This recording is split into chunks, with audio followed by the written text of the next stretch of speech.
You are not alone. We're sharing stories every Friday this month to support our sober community during the holidays. If you or someone you know is struggling, visit aa.org or usa-na.org for local support.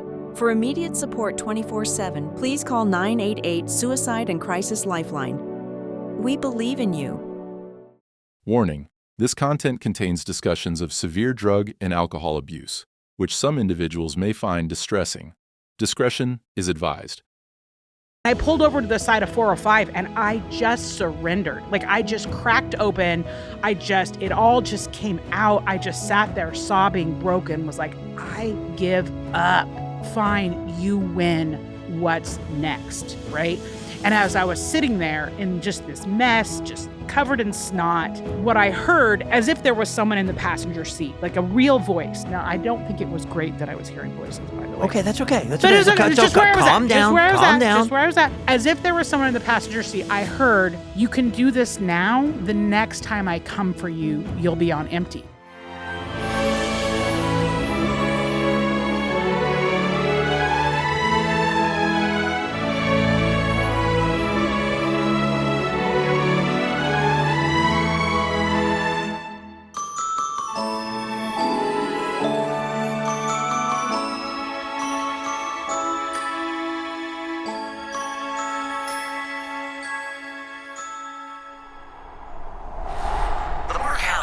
How did you do it and why? Just having a hard time taking you serious. I know, with this stupid your goddamn antlers. thing. Yeah. I know. It's kind of hard. But anyway. It's the bows that really set the whole thing off. It is. I'm going to make sure it gets my hair back. Oh, yeah. There you go. There. That's nice. Oh, that's cute. I see what you did there. That's cute. I see what you did there. All right. Well, let me get this started. Hey, this is Mark Halley, and welcome back to the Mark Halley Show. You know, this month, these series that you'll be seeing are all about recovery. The reason I do it this month is because the holiday season is nasty on a lot of people in and out of recovery. But I think the people in recovery struggle, and those who are out there suffering still in active addiction, it can be merciless. I came in around the holidays because I didn't think I'd live through them. Somebody asked me that, would you want to come into rehab? And I said, I'll talk to you at the end of the year. You know, it'll be okay. And I remember the guy staring right at me, and he said, do you think you'll live to the end of the year? And I went in the next day. It was 85, December 23rd, 1985. Then I decided to go out and get hammered again and got clean February the next year. But we're not all talking about me here. I have a guest on today named Alysse Bryson, and she's got a great story, and one that I could talk a lot about her. I've listened to her videos. She's on all over the place, but she started a magazine, or an online magazine, called Sober Curator, which I wanted to tell us about that. But I think let's circle back and talk about how it was. You know, okay. Who were you pre-Sober Curator, pre-getting clean? Let's talk about that a little bit. So, Alysse, explain. Well, I was a blackout drinker, so there's not going to be a lot of details. Me too. Used a lot of drugs, though, because of the blacking out. Mm-hmm. I found that cocaine and meth helped me from blacking out. So that was kind of my good combo there. I got sober in 2006. Okay. So social media was just getting started. I think I was hanging out on MySpace with Tom. Mm-hmm. I was at the Seattle Times. I had just moved to Seattle for the second or third time. What were you doing at Seattle Times? Seattle Times advertising, sales. Selling. Yeah. I like to sell. I can sell you your left shoe. I can sell you your right. Mm-hmm. Oh, okay. Well, there we go. What a team we are. We just need people with legs. That's all. Exactly. People with no legs, ain't worth it. So let me step back even further. When did you start? Like, your childhood, your life was. I mean, was there something that triggered you wanting to use, and when did you start to use?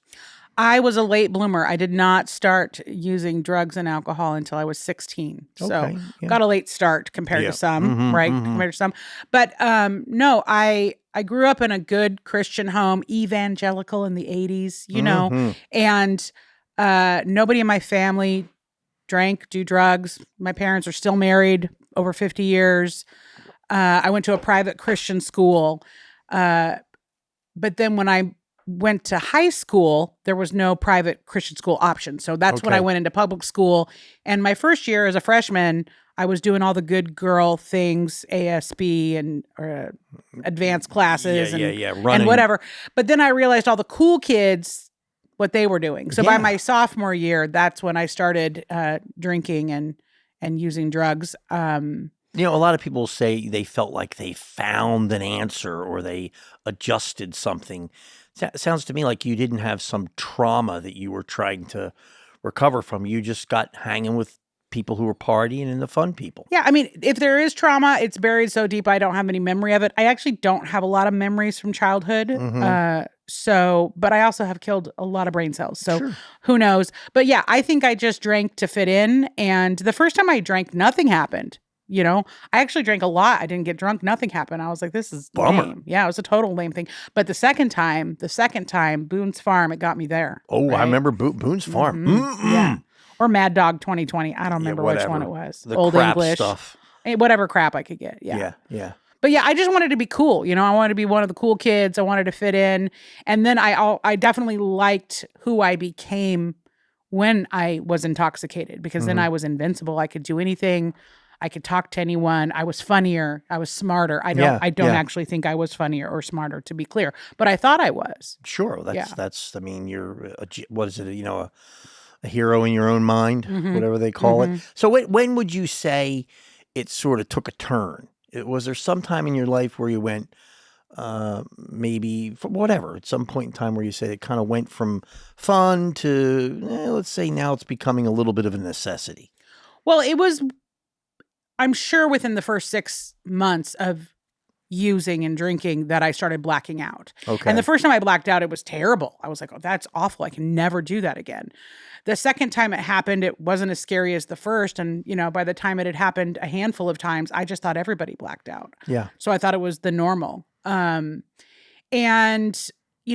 couldn't get I didn't have a lot of access in my high school years to things. So I got what I could. It was really when I moved out at 18 and moved up to Seattle, where I started to get more access to things. Yeah, more just booze, drugs, the whole thing. And did you identify with another community? Like where did all this access?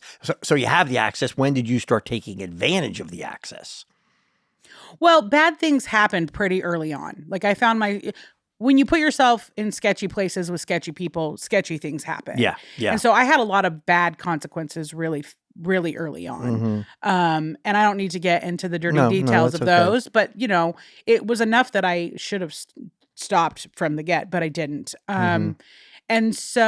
Which then created a lot of shame and guilt. Yeah. Which then perpetuated the situation. Yeah, now you're running from something. Yeah. So I went to Seattle Pacific University. Yep. I think the first weekend there, I found all the party girls. Sure, they're easy. That's an easy grab. Easy grab to find. We just find each other, right? We just find each other. More bad things happened. I ended up dropping out before I even finished 1 year. And then I started working for United Airlines. I went to airline school. This is back when airlines had schools. Oh. And I graduated at the top of my 45-day class. I'll have you know. And I was working for United Airlines call center in downtown Seattle, and I was working a night shift, and another girl I'd gone to SPU with had also dropped out. And so we had our first apartment. We were working for the airline so we could fly places for free. You growed up. We were real adulting. And we would work the night shift, and then we would party all night, sleep all day, and then just hamster wheel, just do it over and over. Rinse and again. repeat. Yeah. And it wasn't too long in that situation that I ended up pregnant. Okay. At what age? 20. That's a young girl to be pregnant. Yeah. My son just turned 29. Wow. I know. Cool. I know. It looks like I had him when I was 12. Of but course, that's what I was going to say. Yes, Good Lord. Yes. That joke doesn't always land, by the way. Some people think it's funny. Some people really don't think it's funny. Yeah. I mean, like, oh, I'm only 30. No, I'm a crinkled up 65-year-old man, and I'm happy. Yeah. But I thought with that pregnancy, I was like, okay, I need to go through with this, and this is going to fix me, right? Being a mom, being pregnant, this is going to fix me. It's going to force me to grow up. I'm going to become more responsible, all those things. And that didn't really Didn't really happen that way. I did not have a great pregnancy. I was on bed rest, I think, at 6 months. It wasn't great. Yeah. At that point I was working for AT&T doing pagers. Oh, I remember pagers. Yeah, that's right. They weren't just for drug dealers. Right? Yeah.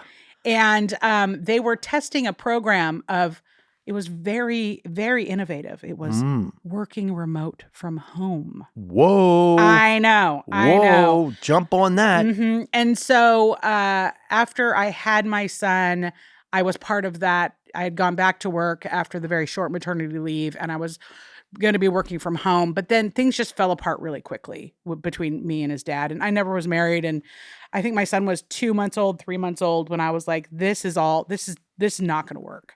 And I managed to stay sober for most of my pregnancy. I think I did. I think I smoked some weed here and there. Mm-hmm. I turned 21 when I was pregnant, so I definitely drank on my 21st birthday. Of course. But for the most part, I was pretty sober during my pregnancy. He did come early. It wasn't a great pregnancy. It wasn't a great birth.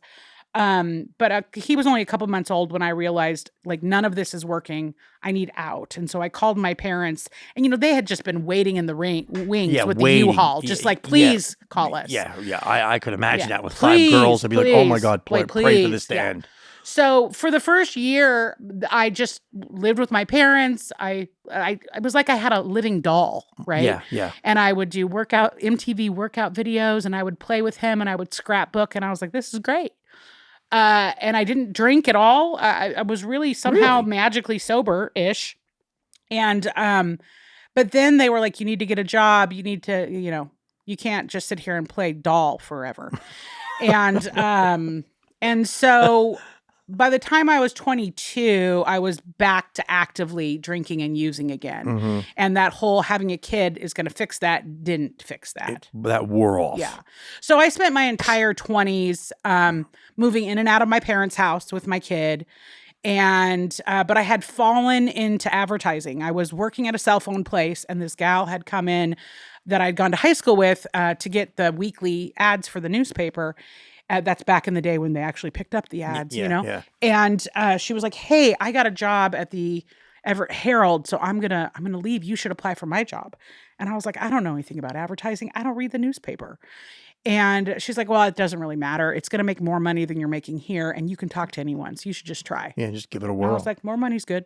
More money's always good. Why not? So, but I took to it like water. And like fish to water, like it just worked, I train salespeople. Yeah. I sold all my life, and now I train guys in the company that bought mine. I train them, and some people, they say, some dogs just hunt, and some don't. And the hunters, usually they come in hot, they and they want to learn. Mm-hmm. They want to work hard and they want to learn, and that can create success. A good bit of it. So, but at this point, you have the job. The kid thing has worn off, the baby playing the doll and all that. And have you picked up and started to use with some aggression now? Or are you Yes. Okay. Yes. So I was never, I didn't drink all day, every day, at least not for a while. Yeah. Right. But when I did drink, I couldn't stop. Yeah. I know that. You know that feeling, Yeah. until I blacked out, passed out, ran out, whatever. Yep. And so I was very much a binge drinker. And so, it was pretty contained to the weekends. Mm-hmm. Now that doesn't mean I didn't go out on Taco Tuesday and get blasted. That happened many times. Yeah. But like for the most part, I was managing. Right. Okay. And so, and things were not, and my son was going to his dad's every other weekend, which gave me a free weekend to party. Mm-hmm. And then on the weekends I had him, I would usually drop him off at my parents' house. So I was living this dual life, and my son was now going to the private Christian school that I had gone to, that my mom was still teaching at. And so I was rolling with the Christian school PTA moms, but I was also hanging out at the dive bar, sleeping with whoever. Yeah. Right. Like that's just what it looked like. Yeah. You're just a shit show on one side. Pretty much. Looking like a non-shit show on the other. Pretty much. Which we're usually pretty good at. Yeah.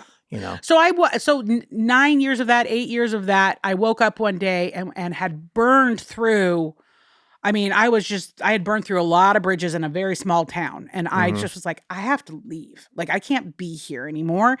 And so. No, this is in Centralia? Yeah, Centralia. Like, I can't be there anymore. Yeah, okay. So we gotta go. We gotta go. And, my picture, I think, is still hanging on the wall at the high school. And they wanted you to go. They were like, it's time for you to leave. You left before and you came back, but we really want you to leave for this time. So, that theory of, well, I'll just go start over somewhere, clean slate. Yeah. And so I woke up this one day and things had gotten really bad and I was like, I gotta go. And so it's like, well, I work at a newspaper here in Centralia. So I'm going to go to Seattle because that's closer to my kid's dad and his stepmom. So then they, I'll have some support there and I'll just go work for a newspaper there. And 30 days later, I was working at the Seattle Times and living in Seattle. That's the real once deal. I made up my mind, I was like, I'm just going to go. But it was within 6 months at the Seattle Times where I don't even know how to explain it. I was 30 and my drinking just took on a whole different shape. A whole new level. It went from being the blackout party girl, which I very much was, to something entirely different. Home alone. It just got real dark real fast. And it had been dark. There had were drugs inserted at this point? Absolutely. They had been there the whole time. What drugs? Cocaine and meth. Yeah. Okay. Okay. Yeah. So you're like cranking it up. Yeah, like cranking it up. Okay. Yeah, I didn't. Smoking and chilling out was not my thing. Yeah. Yeah. I mean, I smoked Marlboro menthol lights, but I liked Marlboro Reds. Yeah. I pounded on them. Until I was got clean when I was 26. I think I quit the Marlboro Reds at about 30. That's about it was about 4 or 5 years. I slammed away quit. on it, and I worried about that. I think some people in recovery, if you're smoking, we want you to get off it, but let's first get off the one stuff. thing at a time. Yeah, one at a time. Don't quit drinking and sugar and smoking. Don't quit now. Yeah, don't do that. And then go to the gym and yoga. Like, no, don't do any of that. It's just easy, right? Tiptoe. Let's go. Baby steps here, man. Mm-hmm. So anyway, now at what point somewhere in there you got some form of either an internal message or an external message or a little of both? What made you go, oh shit, I got to get clean? Well, there was a bunch of oh shits along the way, for sure. In fact, there were some oh shits that should have been the oh shit. Of course. Yeah. So ironically, the oh shit that it really happened on was pretty insignificant in comparison. But while I was working at the Seattle Times, I had started carpooling with this woman and she was sober. And I didn't care for her much at the beginning. Of course, who wants them around? Yeah, definitely. Nobody wants to hang out with sober people. They are lame. And but if I carpooled with her, we got free parking, and that saved a chunk of change. Parking in Seattle back then was expensive. It's still expensive, right? Ironically, that parking lot is no longer there. There's a skyscraper there now. But so if I carpooled with her, I got free parking, and I also got to use the carpool lane. Yeah. So it didn't matter that I didn't care for her at the beginning. She served a purpose. She served a purpose. And so, carpooling from North Seattle, downtown Seattle was like 45 minutes to an hour each way, each day. So that's time. Yeah. Right. That's time. And this is early on. So there's not like there's podcasts and, there's not other things we were doing. So you have to talk to her. Had to talk to her. Ugh. And I love to talk. So, and I love to talk about myself. I'm my favorite subject. Yeah. So like, it wasn't that bad, and so I would sit there and I would just all the stuff on her. Yeah. And she would just listen very patiently and was like, yeah, I know something about that. If you ever want to do anything different, let me know. That was it. Very soft sell. That's the way to do it. And I was not interested. Hell no. No. But then the day came, the weekend came, the morning came of being up for 3 days, whatever. And I was on the phone with my sister and I was like, the bottom is about to fall out. Like I can see it. It's coming apart. Coming. We are really coming apart. We are coming apart. Mentally, physically, the whole thing. It's all about to come crashing down. And she was like, well, why don't you call that carpool lady? And I was like, no, I don't like her. I don't think so. Yeah. So then she said, well, why don't you call an 800 number? So, that sounds good. So I called this 800 number. I think it was probably intergroup hotline or something like that. Yeah. And that woman, first of all, she sounded drunk because she sounded happy, right? And she was telling me to pour out all my alcohol, which was so wasteful. No, I will go give it to someone before I pour. Now, keep in mind at the time, I was not even recycling. So it's not like I miss sustainability over here, right? But I was like, no, I'm not going to pour it out. You're insane. And my house was like ode to alcohol. I had really wanted to glamorize alcohol. Oh, all this is Sex in the City time period. Like I wanted to be, my handle now on Instagram is Alysse in the City. Like I wanted everything about that lifestyle, right? And I had it, but I didn't. Yeah. And my kitchen was wine decor. My dining room was Mad Men martinis. Beautiful bar. My kid's sheets were tiki happy hour. He was 9, right? Like, but I tried so hard to make it look good, but it just didn't. And so I called the carpool lady, and she took me to my first meeting in Linwood. I've been there. Mm-hmm. The clubhouse there. Hated it. I hate to say it, as much as I have not found that to be as welcoming to me. I just didn't do it for me. I'm sure it does it for a lot of people. Hated it.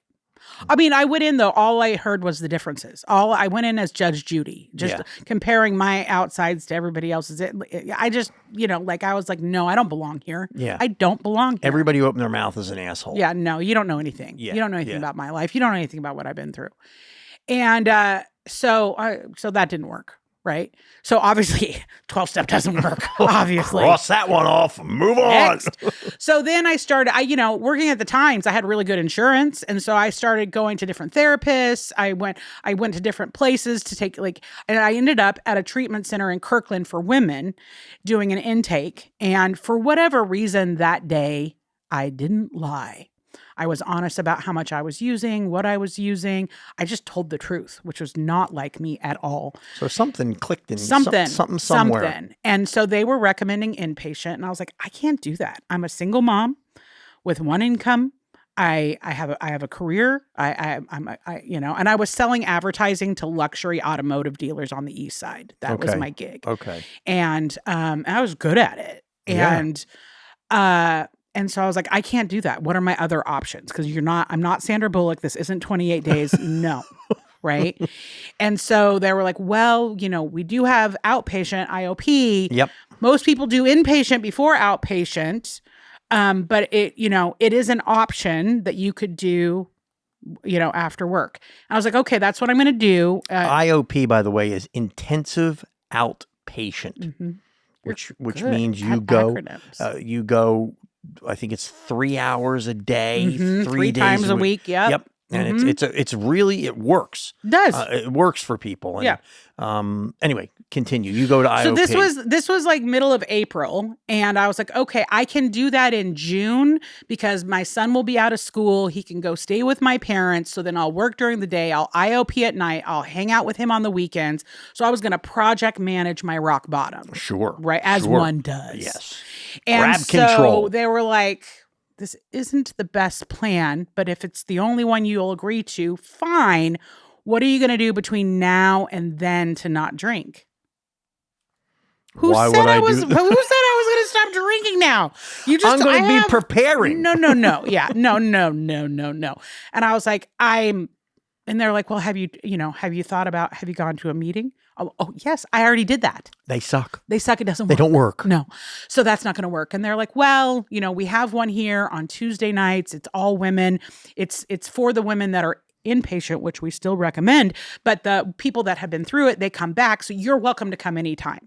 And I'm like, thanks. You won't see me, but thanks. Yeah, I'll see you in June. Let me check that off. Yeah, no. So a couple more weeks of research. And I ended up at that meeting on a Tuesday night. Women's meeting. And I sat as close to the door as possible. Oh, yeah. And the chairs were super uncomfortable, metal chair, folding chair. Yeah. And I just was staring at I remember I had my BlackBerry. I remember Blackberries, yeah. Man, I loved that thing.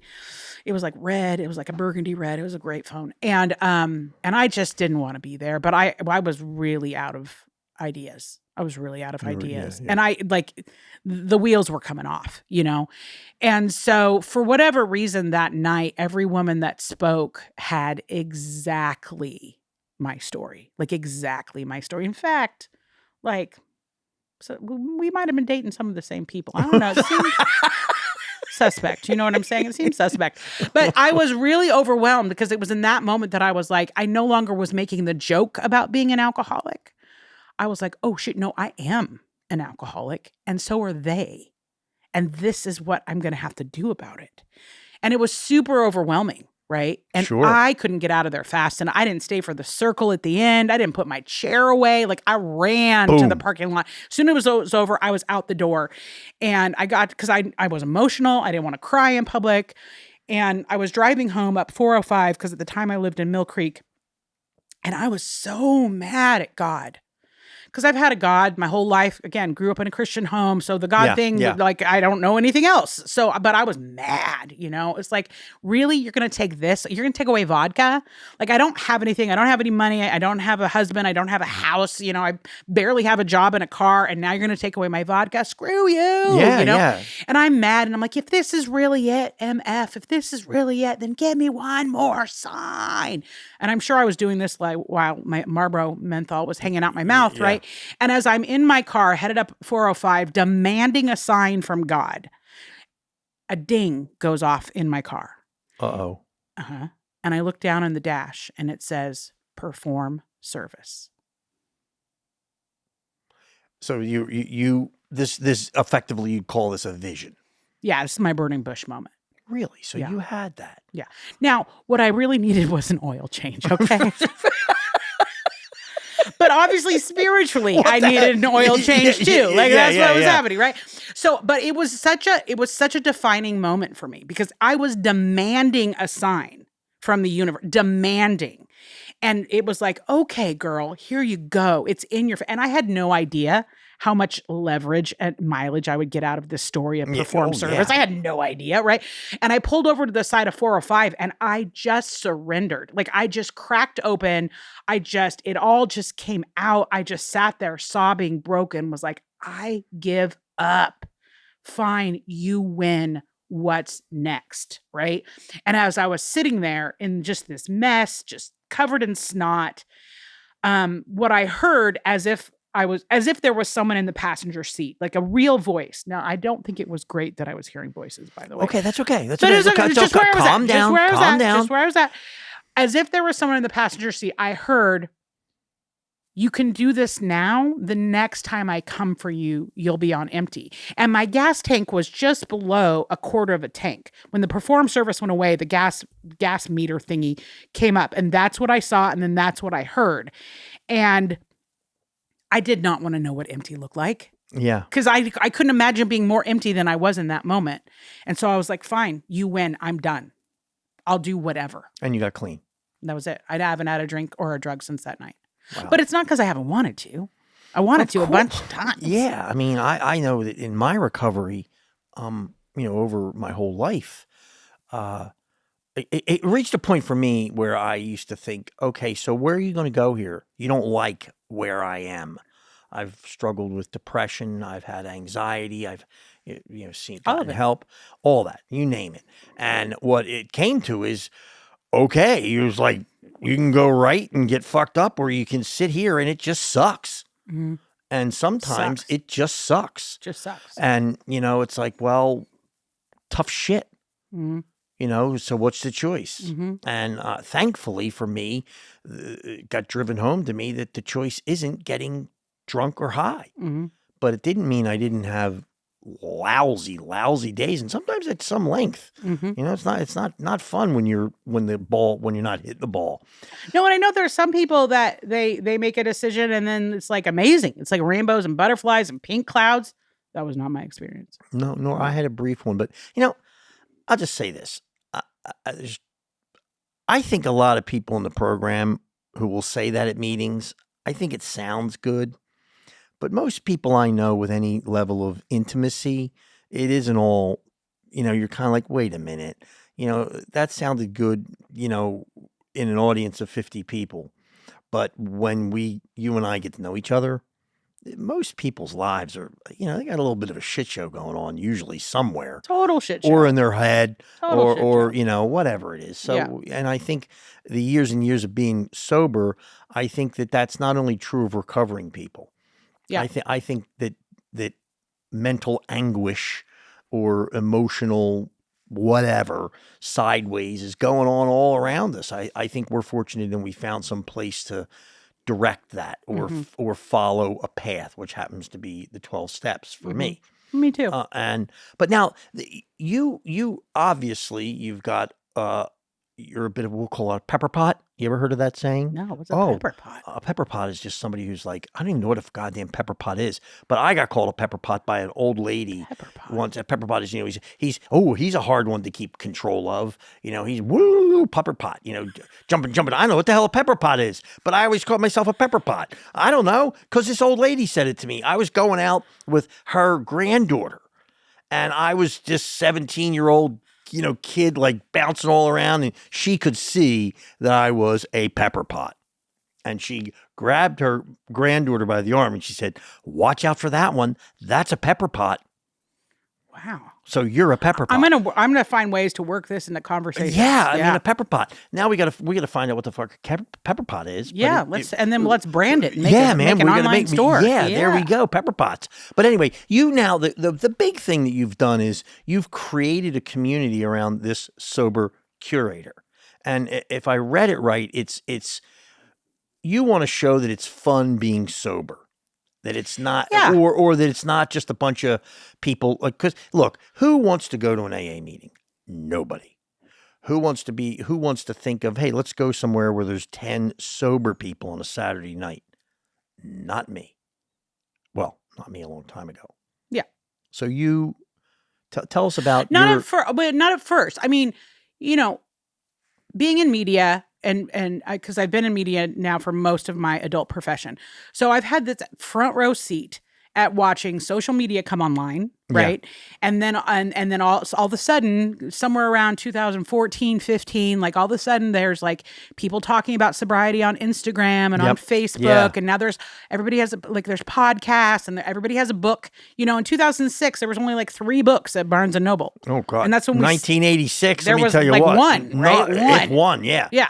So I've had this front row seat to seeing this whole community come online. And I was like, well, that's interesting, but I didn't really need any of that because I had my in-person community, right? Yeah. And then also I got a little concerned because I was like, okay, you're six months sober and you're a sober coach and you're charging for that. What do you know? So I've had a lot of challenges. And so when COVID hit in 2020, at that point, I'm 15 years sober.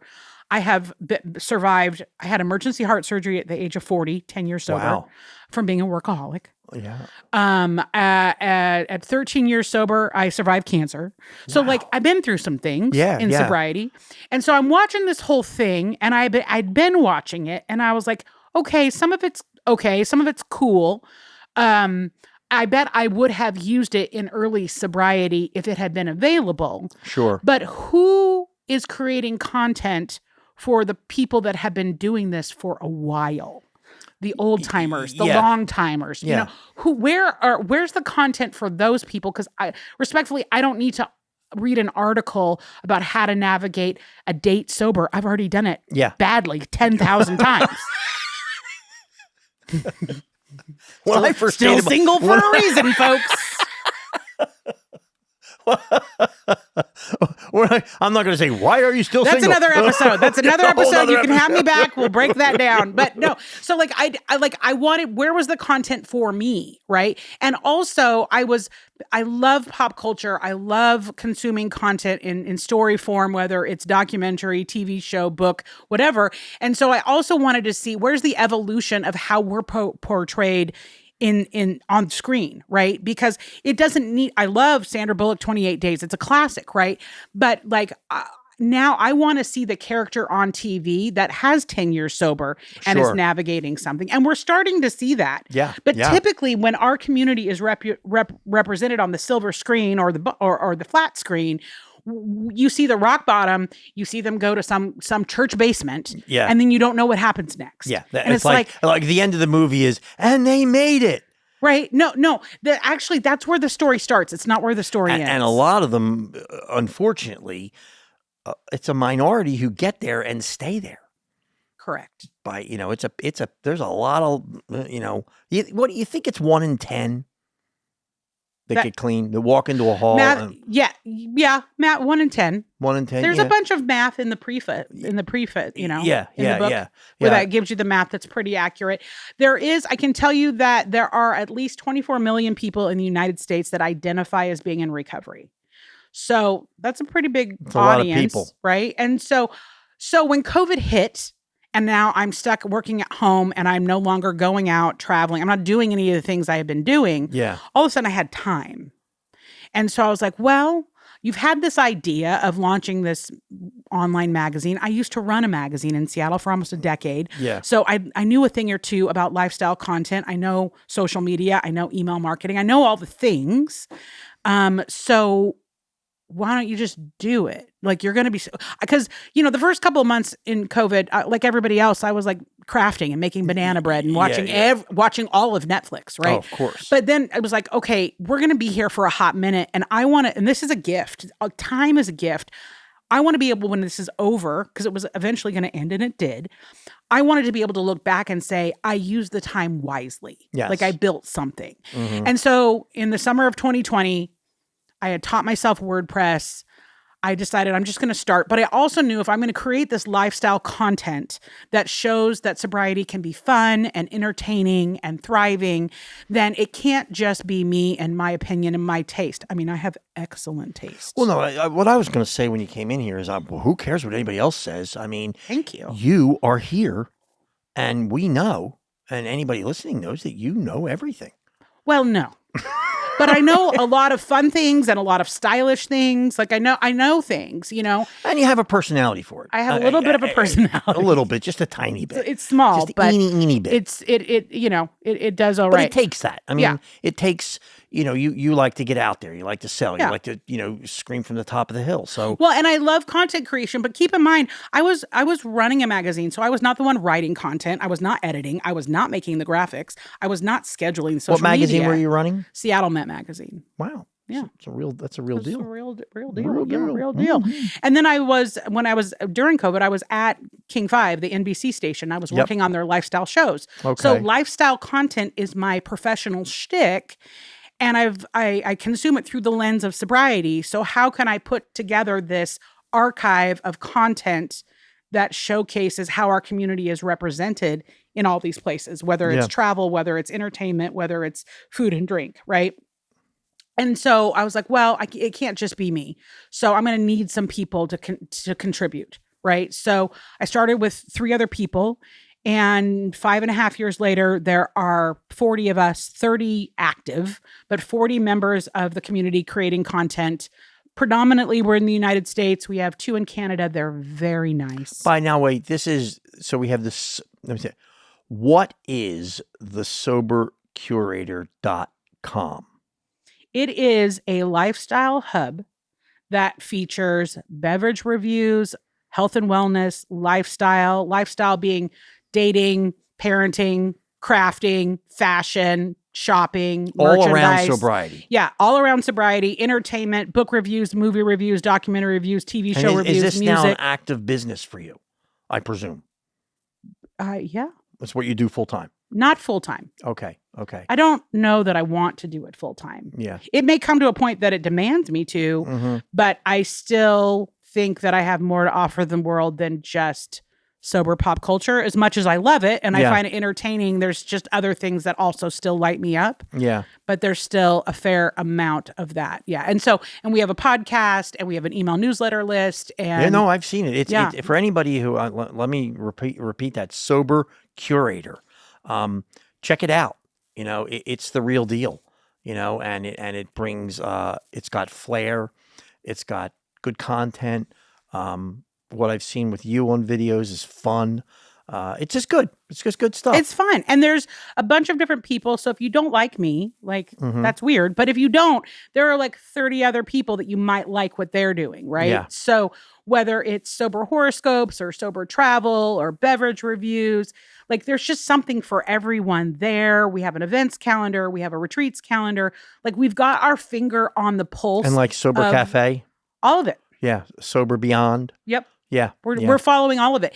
And our also thing is our mantra is that getting sober matters, staying sober matters more, right? Yeah. So our thing is we don't care why you got sober. We don't care how you got sober, because now there's a bunch of different. There's a lot of labels. Some people are zero proof. Some people are sober curious. I don't know what that means. I'm not curious about being a blackout artist, but some people are. So people, it's a bigger community now. So we're holding a space for everybody. Well, I mean, I having like I said, done this all my life. I think that for me, AA and the 12 steps was the path. Yep. I think there's people who get clean and they don't use that path. Yeah, lots. Yeah. And who am I? Look, if you can not ruin your life and lie your head down on your pillow and be reasonably happy, not always, everything's great. Well, then who the hell am I to judge? Maybe you found that through church, maybe yoga. So many ways. Maybe so many different ways. But mine was this way. Mm-hmm. And that's the only message I can communicate is the way that I did it. Mm-hmm. But there are, I've always had a little bit of a bug up my ass about people saying, somebody stopped going to a meeting and therefore his life, he must be ruined. And I'm like, well, maybe not. Maybe they found another avenue. It says on page 164, we don't know everything. Shit, we don't. We don't own the only way to get sober. And so, it's meant to be inclusive, right? Everybody belongs there. And we have a couple people that even identify as being California sober. Listen, I don't care. Yeah, if you want to throw the label sober on yourself, then you're sober. I don't care. That's where I am. It doesn't matter what I think. It's you walking around in life. Yeah. I mean, you're the one who has to deal with it. It's your game. And to be quite candid with you, I'm doing my life. Yeah. And but I wanted to show the world that we are fun, and I wanted spaces to become more inclusive. I got really tired of going to events and weddings and conventions where the only thing for me to drink was Diet Coke out of a Solo cup. Why don't you put me at the kids' table? Now, let me be clear. I love Diet Coke. I'm always going to love Diet Coke. So I'm never going to be mad about that. That's the only thing for me to drink. But when I go out to a celebration, if there's an option for me to have a fun drink in a fun glass, then I want to be included, right? Yeah. The little, what are they called? The cocktails that don't have booze in them. What do they call them now? I can't remember when you go to a restaurant. Mocktails. Yeah, I like them. There's some good ones. There are some disgusting ones. There are. Be clear, I don't know about you, but I'd never drank for the taste. But apparently some people did. Why? People say to me, we want 0% beer. Why? People like the taste of hops. I know they do. I did not. Me neither. I mean, I'm not going to sip a beer at my house kind of like, this is nice, the taste of beer. No, sorry. No, but there are some really great products out there. No, there are. I mean, people and they're being advertised, they're being marketed, and I think in general, you mentioned in something I read or heard, the Gen Zs are drinking a lot less. Yeah, they're all high, but they are drinking a lot less. I was going to say. They're all just getting high or taking opiates. I don't know, something far more damaging, but they're not buying. And that actually, I don't think cannabis is worse. I actually think of the two, alcohol is way worse. My son's in the cannabis industry, and he somehow is able to use responsibly. Well, I think it's like any drug, anything. You get up every morning, you just smoke weed all day, every day. You probably mess things up. Yeah. I don't know that you can use fentanyl casually. No, I don't know many people who did.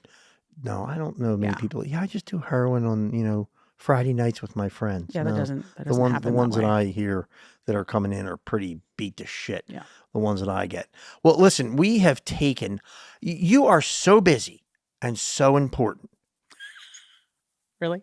Uh-huh. That's what they told me when you came in here. I was a nervous wreck.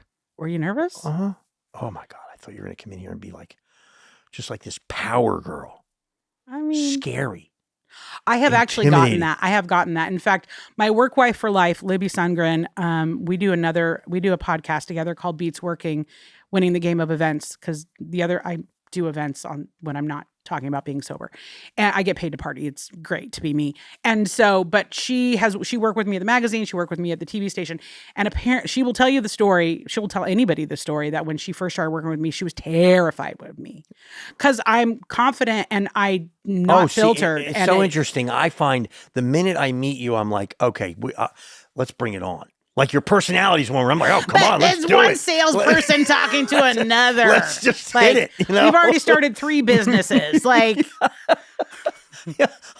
And plus, I guess being somebody from the East Coast, it's always refreshing when I'm out here to run into somebody. Now, I've been here long enough. I've run into quite a few, but it's refreshing to see somebody who's out, ready to, punch it. And I just find that fun. It's let's fun. Go. Yeah, let's talk. You have one life. You have one life. Yeah, what the fuck are we doing here? You're going to do what other people tell you to do, or you're going to do what you want. Yeah, and then deal with whatever fallout there is. Well, listen, I just want to say thank you so much for coming on. And I'll ask you one last question. If somebody's out there and they're struggling and they're trying to find it, what piece of advice would you give that person? Or anything. What would you say? You have to get honest with yourself, which is hard to do. Yeah. And then you got to tell somebody. You got to tell somebody that you trust. And you got to talk about it.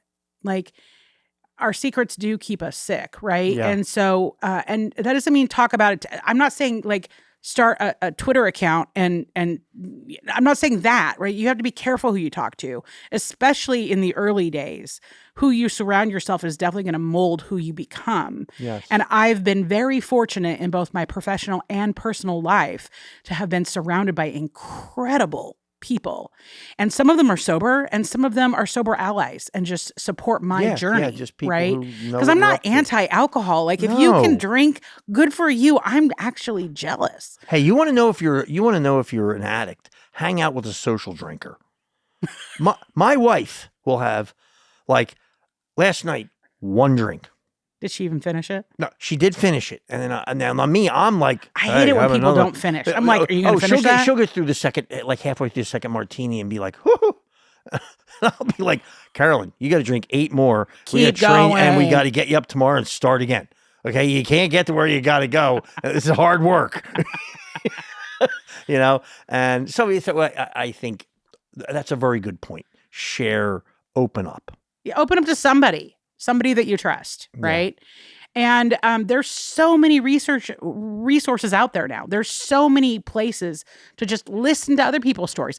Listen to find something that you have in common with someone. Stop. Like I did in my very first meeting. Don't listen for what you don't have in common. Listen for what you do. That's a big one when people are coming in. And I know I did it is, I wasn't that bad. I didn't do that. Oh, well, look at where you came from. Look at, all these things that you can just exclude. It's just deflecting. Mm-hmm. It's just deflecting, staying away from that painful truth, staring in the mirror and going, holy shit, I'm a fucking mess. Well, at the end of the day, we're all afflicted with the human condition. Yes, we are. We're all broken. We're all addicted to something. Oh, here. I mean, I tell my mom all the time, like, can you put away Wordle for like just a couple hours? Just a couple? We're at the dinner table, So like we're all addicted to something. And once you realize that there's no special snowflakes. No, there aren't. Well, listen, I want to say thank you so much. I'm really glad I got a chance to meet you. And let's just see, before we go out, let's see what it's like out there. Hold on. What the hell happened here? This is your North Pole weatherman, Blizzard Bob, reporting live from the front steps of Santa's workshop. We are predicting over 100 inches of snow. 100 inches? I used to refer to myself as Bob, Blackout Bryson. Please be sure your kitchen is well stocked with marshmallows. The word from inside the workshop is that the snow won't impact Santa's sleigh ride. Oh, the new reindeer goggle wipers have arrived and are ready to go. But with this big of a storm, we're going to fade away. Thanks for coming in. Thanks for having me. Thank you for listening to The Mark Howley Show. If you found this story as intriguing as we did, give us a like, share the episode, and subscribe at The Mark Howley Show. New episodes every other Friday. Adios.